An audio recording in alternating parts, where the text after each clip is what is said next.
As a kid, I actively sought books and articles on the topic, no matter how vaguely related. 20 years on, I still enjoy delving into the stories of the unknown. The difference being, 20 years ago, I didn't have access to the wonderful World Wide Web.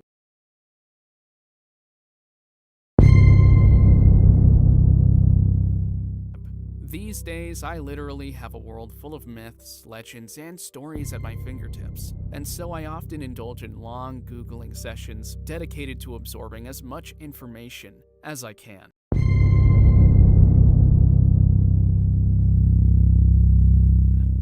I am intrigued by the unknown. It means that there are things yet to be discovered and mysteries to be solved.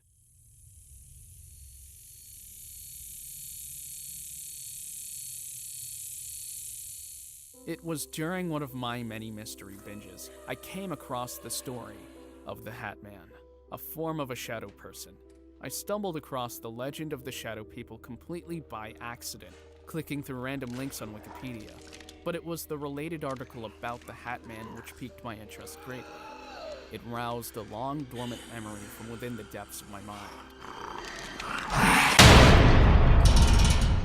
The following is an account of my encounter with what I now believe to be the Hat Man. I don't recall how old I was, around 4 or 5, but it must have been quite late at night. My parents had retired for the night, and the house was completely dark. The only source of light was the gentle wash of moonlight filtering through the thin curtains into my room. I was lying on the top bunk of the bunk bed my dad had made for my younger sister and I, who had been sleeping soundly on the bed below. It was nearly Christmas, and I was laying awake, pondering on the complexities of the world, something that has become a bit of a habit over the years, although it was likely the huge intricacies I was trying to figure out in my mind. It had something to do with how long it was until Christmas on that particular night. As I was staring at the ceiling, completely immersed in my own thoughts, I suddenly became aware of a feeling spreading through my entire body. A chill went up the back of my neck, making my hairs stand on end. If I had been close to falling asleep, I was wide awake now. I held my breath and laid stone still, straining to hear something which would give me a clue as to what it was that had put me on edge so suddenly. I heard nothing, other than my sister's rhythmic deep breathing from the bed below. When I could no longer hold on to my breath, I let it go as quietly as I possibly could. I couldn't hear anything out of the ordinary, so after a few more minutes of laying as still as possible, I decided to roll onto my side so I could see out of the bedroom door and into the hallway.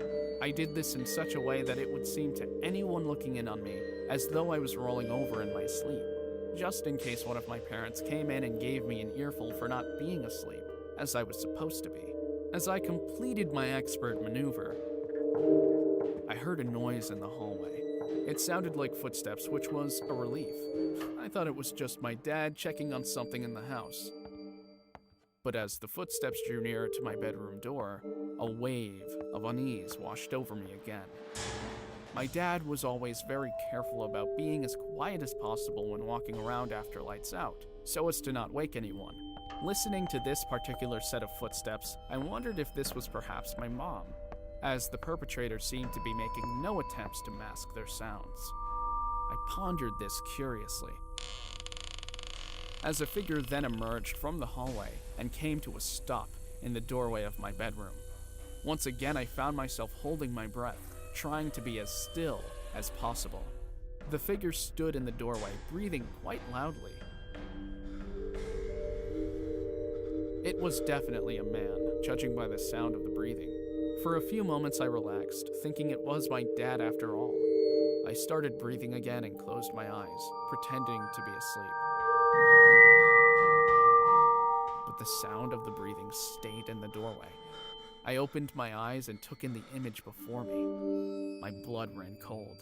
My dad did not habitually linger in doorways. Also, my dad was nowhere near as tall as the door frame, nor did he wear, or even own, a wide-brimmed hat. I stayed as still as I could, hoping that the figure could not see that I was awake.